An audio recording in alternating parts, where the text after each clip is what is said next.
সম্মান বিক্রি করতে ভালো নয়। তাই বলছিলাম মাস্টারমশাই, আপনার সব প্রশ্নের উত্তর আমি অনেক আগে দিয়ে দিয়েছি। আমার উত্তরটা কোথায় না দিয়ে কাজে দিই। বলুন বলবেন, তার আগে দিয়ে স্যারের কথা মতো কাজ করাবেন নাকি এই সুন্দর শাড়িটা তুলে এই ঠান্ডা পরবেন? আমার গায়ে হাত দেবে না বলছে, আমার গায়ে হাত দেবি না।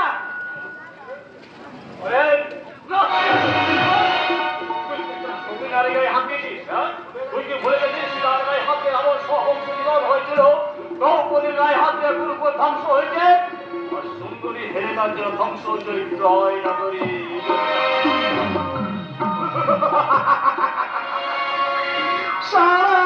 অত জ্ঞান থাকলে তো এই বৌদির মতো একটা কাটা লাগা চুরিকে বিয়ে করে আমি মাস্টার হয়ে যেত।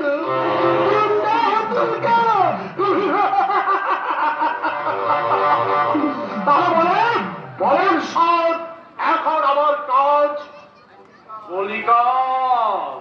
কাল তোকে বেশ ভালো নয়। হাত না দিয়ে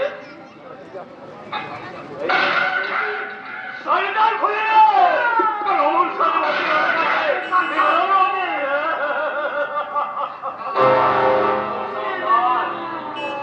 ছাড়া যেন অন্য কিছু করি না কে বলে বৌদি। ওকে সাহেব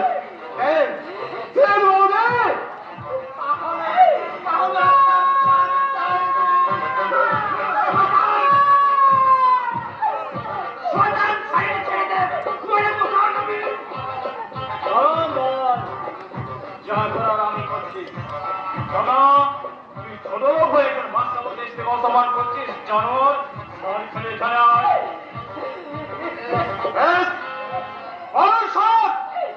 এবার আমার কাজ তোর কাজ মারার কিছু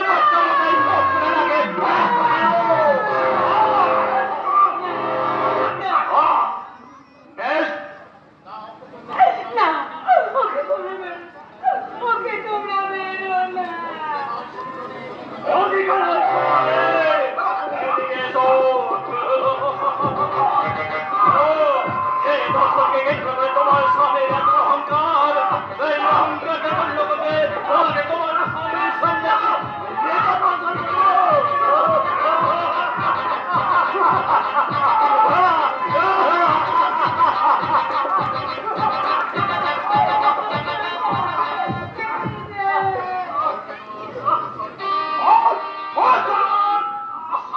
শব্দ মাত্র দুটো।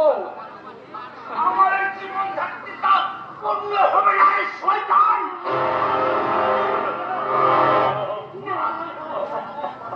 রাহুল করি আমাকে কোথা কানে বসবে সারা না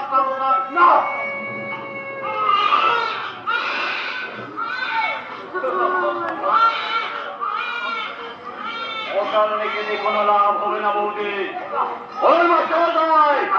আমার শর্ত পূরণ করবেন নাকি চোখের সামনে নিজের কাছ থেকে ধরছি রাখতে লাগবেন?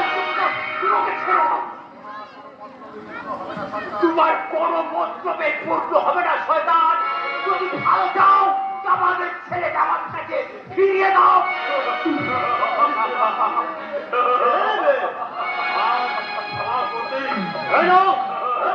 তোমাদের ছেলে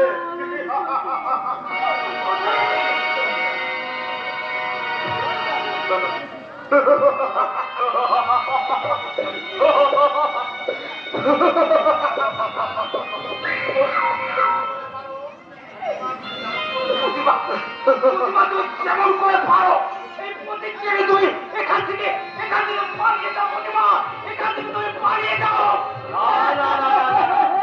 কাউকে পালাতে হবে না, তোমাদের সবাইকে আমি উপরে পাঠিয়ে দেওয়ার ব্যবস্থা করছি। বলে মাস্টার তুমি আমার কথা মতো চলবে কিনা? শোনো মাস্টার, আমার কথা মতো চললে তুমি আগের মতো সুসম্মানে বাঁচতে পারবে, অন্যথায় তুমি তোমার নেই তোমার ধ্বংসের বাকি জানাতে আমি কাউকে পাঠিয়ে রাখবো না। সবাই মিলে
যেদিন তার শিকার সারা পারে চন্দ্র সূর্য পেরাম তাই ভাতর আমি করবই করব।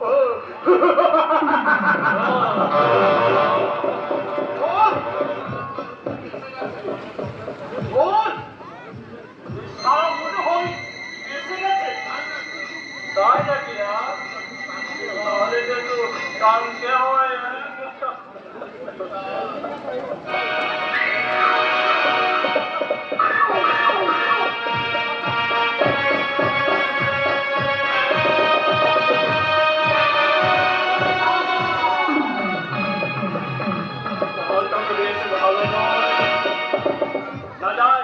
মাস্টার মশাই কোন বলে কথা থানায় গিয়ে কেসটা তো ভালো করে সাজাতে হবে।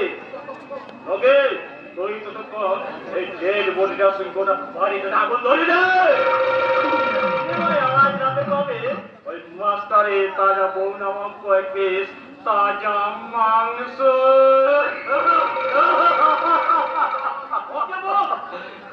অনেকদিন পর তাজা মালের সঙ্গে নৌকা ছড়িয়ে অনন্ত জীবন আজ দাঁড়িয়ে দাঁড়িয়ে উপভোগ করবো।